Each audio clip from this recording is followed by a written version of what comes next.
Amma ba'd. Ulama al-ajilla wa masyayikhana al-a'izza, para alim alimah, bapak-bapak kiai, ibu-ibu nyai, ustadz ustazah, para sesepuh, para pimpinan dan pengurus organisasi yang berkenan hadir di majelis yang mulia ini, semuanya yang kita hormati, perwakilan dari PCI NU Taiwan, kemudian perwakilan dari KDEI, semuanya yang kita hormati, spesial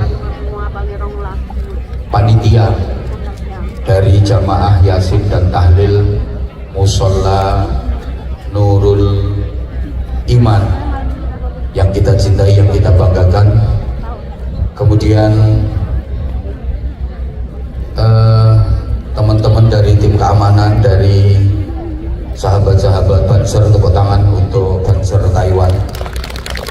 Kemudian kadang sedulur dari persaudaraan Setia Hati Teratai, tepuk tangan untuk saudara-saudara kita dari PSHT. Dan yang paling spesial, ini tadi saya datang disambut dengan kesenian reog Ponorogo. Aplaus yang meriah untuk teman-teman kita dari kesenian reog Ponorogo. Ini sesuatu yang wajib kita lestarikan. Jangan sampai budaya dan citra bangsa Indonesia itu direbut oleh orang lain. Jadi saya salut, saya bangga begitu saya datang disambut dengan reog yang beberapa waktu lalu sempat ramai karena mau diklaim milik negara lain. Padahal reog itu jelas-jelas milik bangsa Indonesia yang wajib kita lestarikan. Sebelum saya lanjut, agar majelis ini benar-benar maslahah, manfaat dan barokah, mari kita awali dengan membaca suratul Fatihah. Kita bertawassul, bertabarruk kepada Rasulullah Muhammad sallallahu alaihi wasallam, juga para keluarga dan sahabat-sahabatnya, kemudian para nabi, para rasul semuanya, para tabi'in, tabi'in, salafus sholihin, para aulia, para ulama, guru-guru kita semuanya yang mengajarkan ilmu kepada kita, kiai-kiai kita, bunyai-bunyai kita, ustadz dan ustazah kita, dengan harapan mudah-mudahan majelis hari ini menghasilkan ilmu yang manfaat dan barokah. Mudah-mudahan kita semuanya diberikan kekuatan untuk bisa mengamalkannya. Al-Fatihah. A'udzubillahi minasyaitonirrajim. Bismillahirrahmanirrahim. Alhamdulillahirabbil alamin arrahmanir rahim maliki yaumiddin. Iyyaka na'budu wa iyyaka nasta'in. Ihdinas siratal mustaqim. Shiratal ladzina an'amta 'alaihim ghairil maghdubi 'alaihim waladdallin. Rabbighfirli wa liwalidayya wa lil mu'minina amin ya rabbal alamin.